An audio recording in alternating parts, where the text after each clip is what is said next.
People will talk.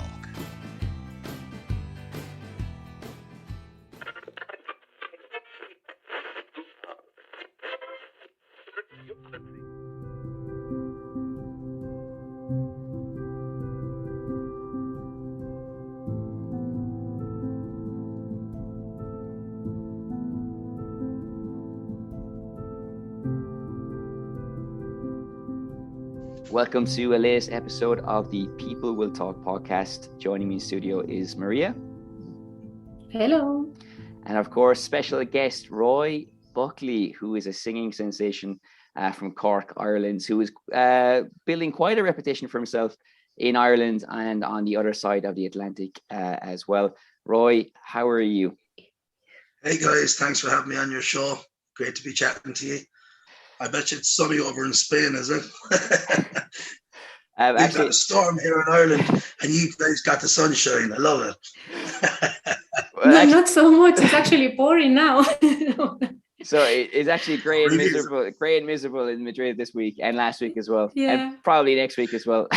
That's probably a novelty for you guys. That's like reality here every day. I tell you, Roy, Spanish people always tell me that I must be used to the rain being an Irish guy, but we never get used to it. I think that's fair to say. It just keeps happening. Bad weather. We just put up with it. I dream of our summer holidays in places like Spain.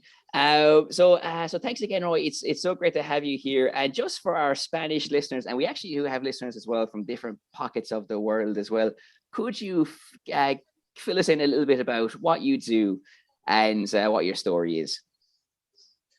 What I do, well, I sing songs and I write songs and I travel around the place doing that.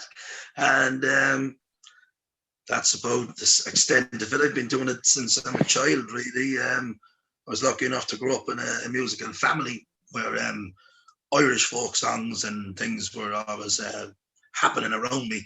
And I have uncles and things who write songs and stuff too. So, in fact, I thought every house had that until I was at a certain age where, you know, my friends were saying things like, are your family having another party? Can I come? You know, but I thought every house had it. So that's kind of my background. I grew up around music and I've been doing it as long as I can remember, really. That's classic Irish understatements,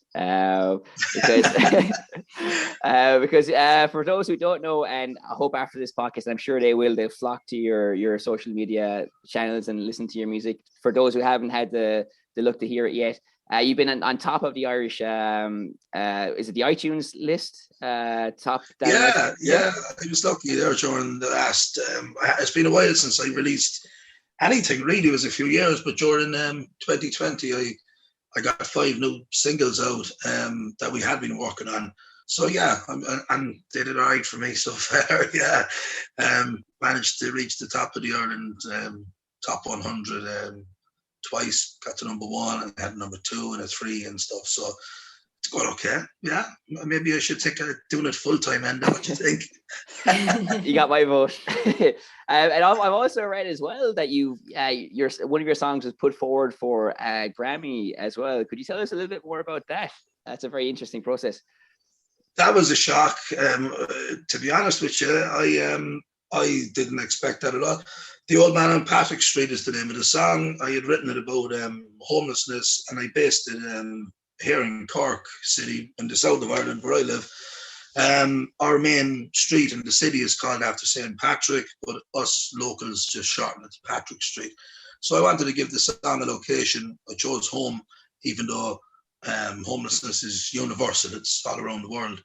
But yeah, I got a call from a guy called Ryan McSweeney from Ryan Music. He's a Grammy voting member, to tell me that he wanted to put my song forward for the Grammys back in around, I think it was around June last year. So I had no idea how the process even worked. I'd never had a song put forward for the Grammys before. And then the song made it on like the first short list or the long list, if you like, with the, you get on the ballot, basically, the Grammy ballot. And it was cool to see one of my own songs and an Irish ballad going that far in the process. I didn't make it to the final 5. Taylor Swift and all those other people you never heard of got there before me. But yeah, it was a huge thrill to see a song of mine going anywhere near the Grammys, to be honest with you. So, loads of fun. Well, congratulations, and that's a fantastic achievement. So well done. And the song is amazing. We both listened to it, and we have a question. I guess we could ask you about that as well. Is, you know, on one hand you have this great song, but also a song that balances something that's happening. It's really a conversation that's happening in Ireland at the moment about homelessness, and you have these two sides. You have to have it musically interesting, but also represent a real story as well. So was this uncharted territory for you as a performer, kind of marrying these two things? How comfortable did you feel doing it? I was always drawn to folk singers, we say, like Luke Kelly in Ireland, who always seemed to be kind of like a voice for the downtrodden or the people voiceless maybe. But also songwriters like Ewan MacColl or Phil Coulter or whoever who wrote about difficult topics, I suppose. But the character in the song, of my song, The Old Man on Patrick Street, is totally fictional. I try to humanize what homelessness is, and I didn't think I should write about anybody in particular. I thought I'd just make the message universal, because I suppose the message in the song is to realize that nobody starts out in life to end up living rough, and everybody's got a background story. I just chose the guy in my song happened to, had a marriage breakdown. He had success as a boxer when he was younger, just to give him some sort of a background that he did have a life up until things started falling apart, And the old saying, there go I, but for the grace of God, kind of thing, and that's what it's about. But I do remember things like that song was written years ago. I just only got around to recording it in the last couple of years. But I do remember when I was a teenager, I was about 17, and I had a summer job working on the building site when they were redoing Patrick Street in Cork and Oliver Plunkett Street and places. My brother-in-law was an engineer and kind of involved in that, got me a summer job. And on our lunch break, we'd go up to Bishop Lucy Park, which is known as the Peace Park in Cork. And there's a fountain in there. And I remember this homeless guy used to come in, he used to drink from the fountain. And then you'd see guys, even like we were chatting about the storm last night, you can't help but think at this time of year when it's cold and it's raining and guys are lying in doorways, and it's horrible to hear of families living rough or in emergency accommodation or whatever, So there's a bit of all that in the song, I suppose, but again, it's the guy is fictional. I didn't want to write about anybody in particular. The idea is to make the listener visualize someone that they see around their town or their city or something, I guess that's one of the things that works. That combination, isn't it, of like things that are very, for example, from a Spanish perspective, when I listen to a song, I can identify things that are very Irish or look very Irish to me, and perhaps I don't know the street or I don't know the exact circumstances, but I can relate to having seen that person, and obviously like it's the same problem. I would say all over the world. So do you think like that's the secret in a way to success with the songs, like having things with your own touch, like for example in this case the Irish touch, but themes that are recognizable in Ireland, in Spain, or even in the US? Yeah, I agree. I think there's Patrick Streets all over the world, and there's old men on all those streets. I think you're right in what you're saying, but thank you for that, because that's what the song is supposed to do, is make you think about guys in your own city, maybe throw some euros or dollars or wherever you are into their cup, or buy them a sandwich, or do something, donate, or do some sort of a thing, to help. But yeah, I hope that answers your question anyway. And just one more question. I think it's very interesting. You mentioned like you grew up with this, your house was a center for people playing music, and you hear that, as we mentioned, like Luke Kelly and all these other people. And I think that's quite common for musicians in Ireland to have that center, and for people who are not musical, they wouldn't really experience that, as you mentioned as well with your friends. I think it's very easy for people to walk past and ignore, for example, something like homelessness. Do you think this spirit of musicality and of sharing songs and playing with other people and having so many people at your house, and also just having maybe more of an artistic temperament or outlook, makes musicians maybe more sensitive or more empathic with the downtrodden, and more motivated to kind of shine a light on their stories in the way the ordinary Joe Soap would maybe just walk past and not give it a second thought? Maybe so, because if you listen to, I love stories and songs, and I like lyrics and things. And if you listen to, especially like ballads or great songwriters, we say like Bob Dylan or someone who, can paint a picture or can make you think about stuff. Maybe a musician or a singer has an advantage there because their mind is opened up to different things. Also, I think musicians or entertainers or whatever are welcome in a lot of different walks of life. You know what I mean? You can associate with someone who doesn't have much, or someone who has everything. It doesn't matter. Everybody relates to music. So music goes hand in hand with happiness and sadness and everything, because you'd have music at a wedding, you'd have music at a funeral, so maybe musicians being around a lot of that makes their eyes open a bit more. I don't know.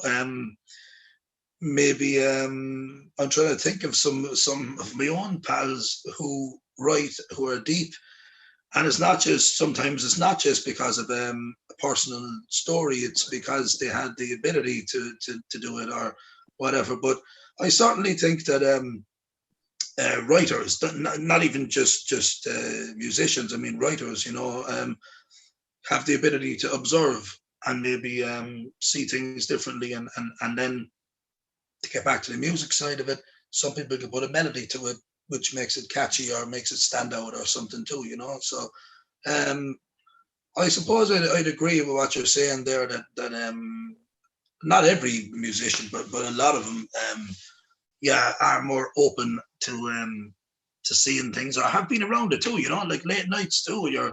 You see things, you're traveling or heading home from somewhere or whatever, you see things late at night as well. So maybe that sticks in writers' memories. I don't know. I think all that is in there. We'd love to ask you as well about America, because it's an exciting thing as well. And just before we ask you about that specifically, are you excited about Garth Brooks coming to Ireland and a 5-night tour like the rest of the country? I hope he goes ahead. Yeah, I think it's good. I watched his recent press conference with all the media, radio guys and stuff were asking him questions, and he came across pretty well. In fairness to him, he looks to be looking forward to coming over here and doing the gigs. But he's a superstar. He's did a lot for country music, in his own unique way. But yeah, I mean, look, I think it's something like 1 in 6 people in Ireland have a ticket, so I think he'll do well. Yeah, you can't deny anybody that. Any guy who can sell out stadiums, you got to respect him for doing that. I think he'll do well. Yeah. I think he'll be back to following you. I tried to explain it to Maria, but it's hard to explain Irish people's affection or mania for Garth Brooks. Cowboy hats are going through the roof, the sales in town shops. Everybody's buying Stetsons. In fact, Maria, I think Garth Brooks is going to be president of Ireland in about 4 years' time. Well, I mean, I don't know. I think, we definitely know him here, but I remember him like from the 90s, and I don't think ever heard of him again in Spain since I was like at school.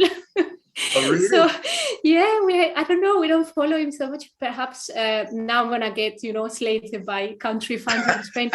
But yeah, I suppose maybe I'm gonna be like terribly stereotypical and say that we like cheerier songs, and maybe we have our own version of country music, which is flamenco. So for anything to any drama and any emotion, it gets expressed in that way. So perhaps I'm just being super stereotypical. Yeah, but I love that. I love the flamenco style of things. I remember being really taken by it for the first time when I was a teenager. We were on holidays in Spain. Where were we?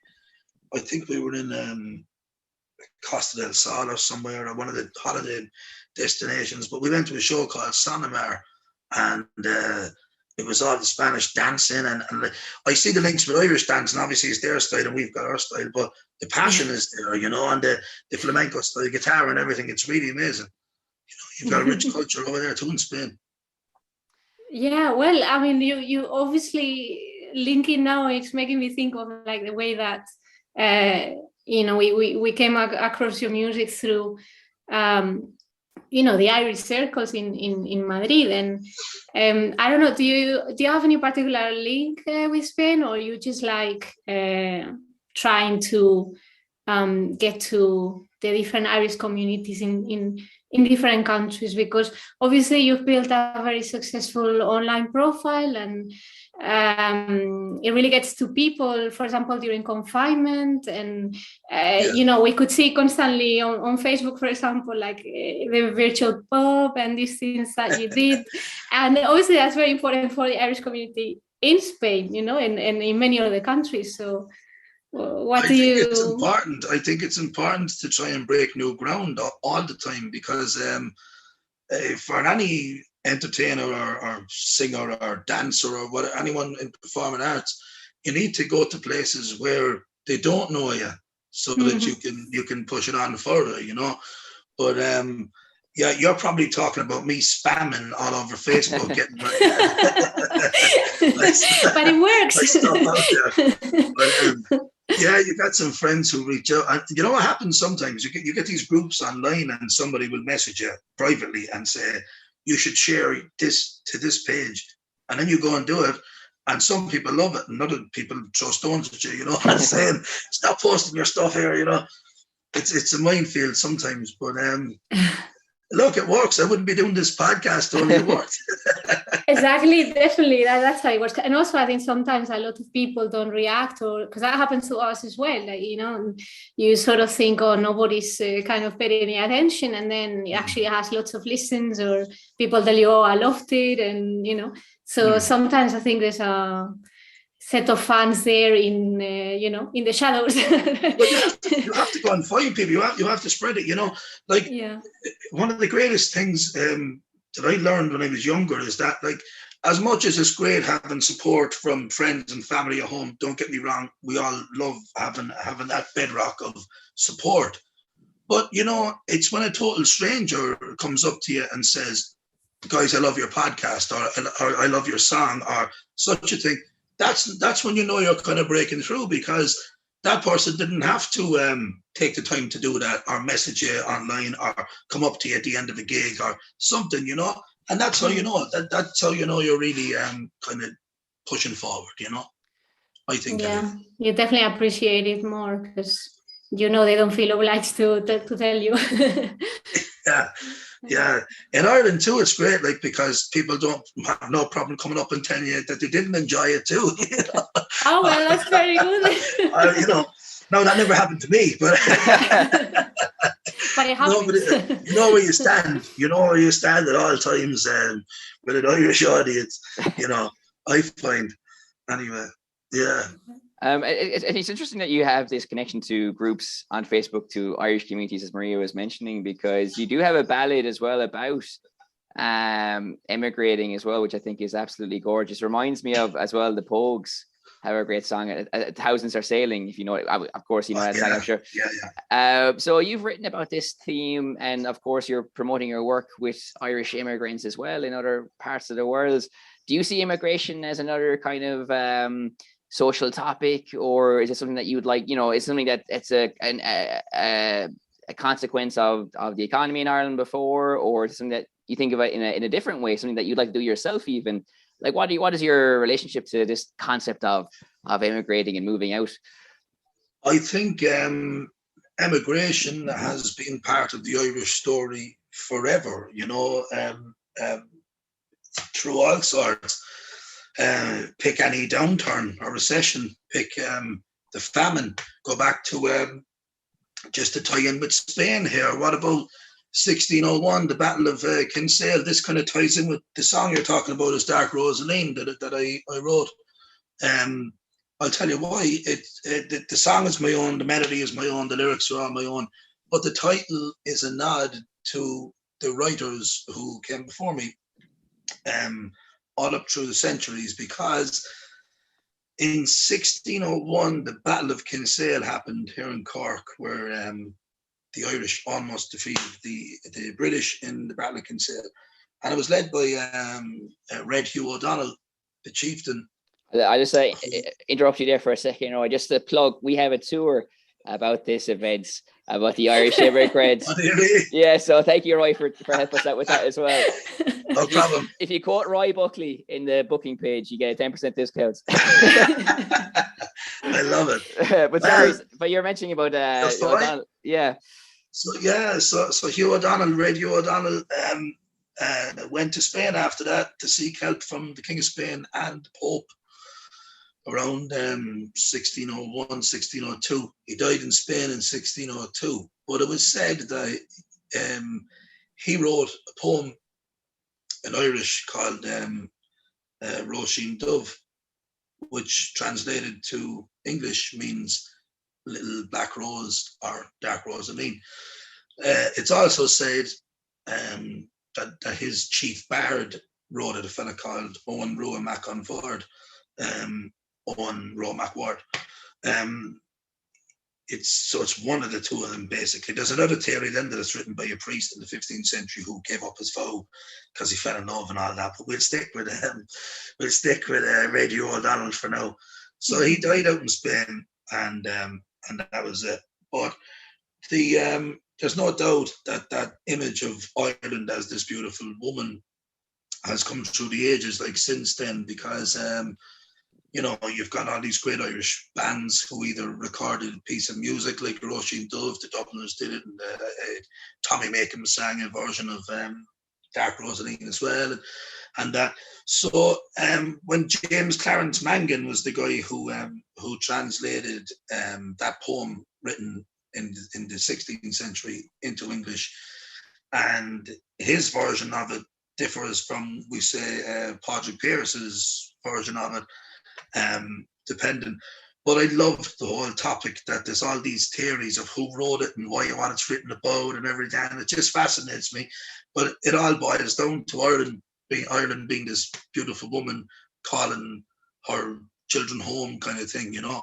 So that's why I gave the song the title Dark Rosaleen. I thought it was a nod to all those people who did it before me and the topic of immigration. Because everywhere I go, whether I'm somewhere in America or Holland or Norway or wherever I am, I meet Irish people everywhere. And if you listen to my song, the last verse doesn't resolve.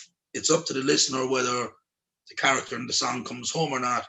And that's because when I meet these people around the world, some of them plan on getting home, some are settled, they're never coming back. So it's up to the listener then, you know. That was probably a very long way around of answering your question, but at least you got to plug your tour. No, it was fantastic. And you mentioned he died in Spain. Did you know that 2 years ago they were looking for his body in Valladolid, the old capital of Spain? Maria, you know about this as well, of course. And his body is very identifiable because he lost two toes in the Wicklow Mountains from frostbite. So if they find a skeleton with two missing toes, it's him. And some people believe as well he was buried next to Christopher Columbus as well. And well, they haven't found a body as far as I know, but they did release a movie last year, kind of telling a little bit of a story about him as well, like this kind of like crowd-funded project that you can buy and download from a website, for example. Well, going from Red Hugh and these famous lads, you mentioned Phil Coulter earlier as well. You have some famous people in your WhatsApp group. I'm actually in the middle of a new track at the moment with Phil. I've got a new song coming out with him in 2022, a song called Holy Moses. But during the lockdown, I go back a few years with Phil. We first got kind of friendly back around 2014. He came and played a couple of song collector sessions with me. The song collector sessions are these events that I run since 2012 as a way of promoting our own Irish entertainers, songwriters, that kind of thing. So I bring in all the well-known guys and from around the country, and we put on these shows. Anyway, Phil came and did 4 in 2014, and we really kind of hit it off then. And we've been in touch, and we worked on different things, and I've guested on a few of his shows. But during the lockdown, Maria was talking about my virtual Irish pub. So I got on to Phil, and I was saying, online is the only game in town at the moment. Like, there's no gigs, there's no nothing. We can't go outside 5 kilometers. You can't call to anybody's house. If you want to keep in touch with your followers, it's got to be online. So he tuned into my gig, and then he decided he was going to do his own lockdown lounge, he called it. So he was going live on his own page every Saturday for a half an hour. He'd go through some of his great songs about, the big ones that Luke Kelly and Paddy Riley and the Furies and all these big Irish bands had covered, as well as Elvis Presley and everyone. But he called on me. Then I ended up doing some of his songs with him during his lockdown lounge, and we shared them around. So that was it. That's a bit of history with myself and Phil, but he's certainly one of Ireland's greatest writers and performers. He's given so much to Irish music, and a great composer as well.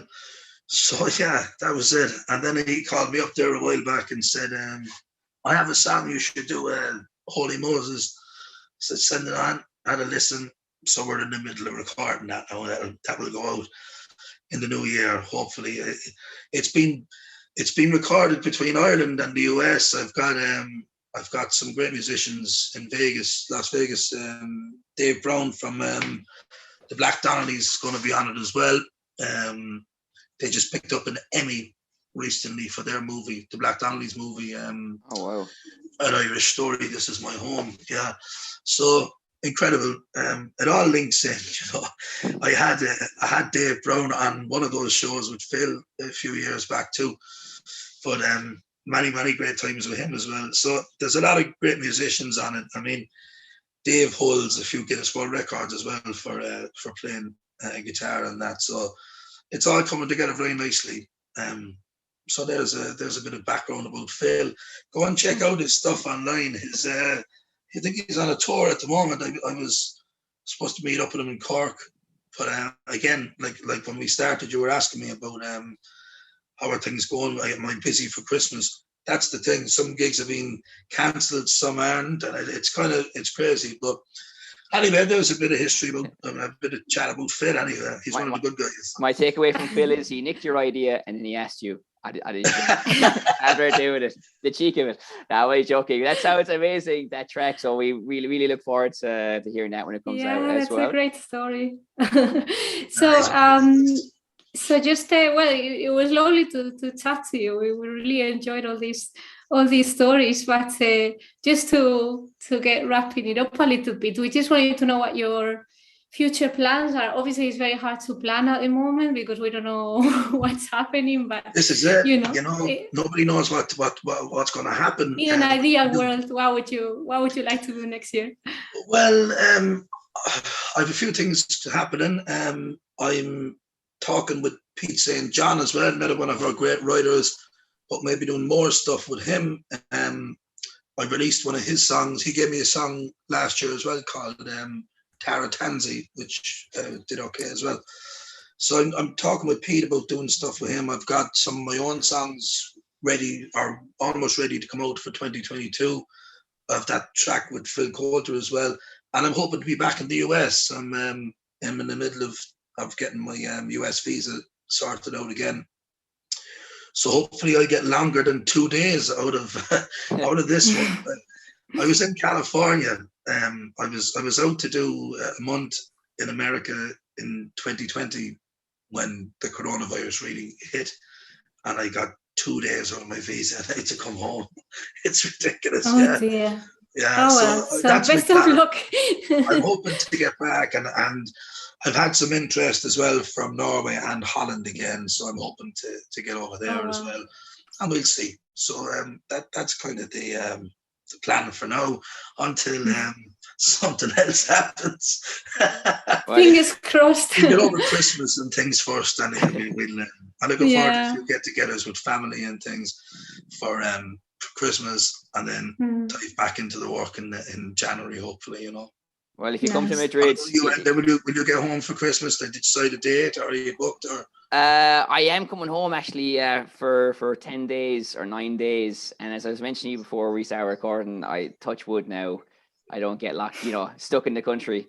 So I'm sure my mother especially wouldn't mind too much if I was, if it was illegal to leave the country because of the pandemic. So we'll have to How long does it since you were home? 2 years now, coming up this Christmas. So mad. So when I listened to your song about immigration, the Russian Dove song you were talking about earlier, pulling at my heartstrings. I have to go home. You have to. After 2 years, you're definitely due a trip home, and you're definitely due a good session as well. Get together with all the crew. I get the voice and speed dial, just before I get in the plane. Yeah. Well, Are you going as well, Maria? I'm home. Technically, I'm already. So I'm staying put. No trip to Ireland for you. No trip for it's nobody's taking me. I want to have all the Cadbury's and Barry's tea to myself. So shopping. That's a long and short of it. Oh no, I've opened up a can of worms, have I? No, don't worry. An extra flight will be booked rapidly after this conversation. The peace will be maintained. If you ever do come to Madrid as well, you'll have a gaff to crash at, and you can spend your money on Spanish beer instead of Spanish hotels. I've done that before. But we both wish you the best of luck with all your plans. It's so great to talk to you. You're an Irish singer who's doing so well, and you deserve every success that you have. And apart from that, you're just such a genuine, lovely person as well, and so accommodating. And honestly, it's been wonderful having you here. And you plugged our tour. We spoke about my mother and all the session with the lads as well. So thank you so much for everything. And just for me, thank you so much. And I'm sure Maria will say her goodbyes as well. Yes, thank you so much. And next year we'll have another one after all your, so you can tell us about all your adventures. For sure. But best of luck. Looking forward to doing that again. Thanks for having me on your show, guys, and best of luck with it all. You never know, and I might catch you in Ireland if you get a lockdown here. You won't be able to go anywhere else. You'll have to come down to Cork. The Beamish will be on me, I promise. I hope to get to Madrid as well at some stage. So maybe I'll catch up with you guys there at some stage down the line as well.